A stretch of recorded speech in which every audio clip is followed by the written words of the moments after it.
আমাদের দেশের বিখ্যাত গজল শিল্পী মেজবাকে আমি মঞ্চে আসার জন্য অনুরোধ জানাবো। ওর হাতে ক্রেস্ট তুলে দিতে আমি মঞ্চে আহ্বান জানাবো বন্ধু কথার বন্ধু পিন্টু, বন্ধু কথার বন্ধু কবির, সাদুল এবং কনককে। বন্ধু কথার বন্ধুরা সব স্টেজে চলে আসো, স্যান্ডেল খুলে আসবা। বন্ধুরা, আমি সবাইকে রিকোয়েস্ট করব তোমাদের রিস্ট ব্যান্ডটা একটু পরিষ্কারভাবে পরো যাতে ওরা দেখতে পারে। পিন্টু, কবির,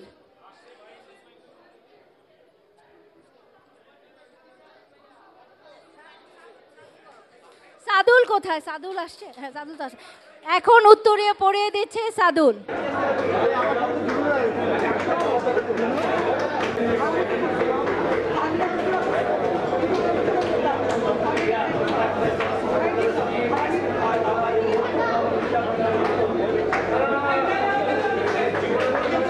সবাই হাততালি দিয়ে একটু উৎসাহিত করো প্লিজ।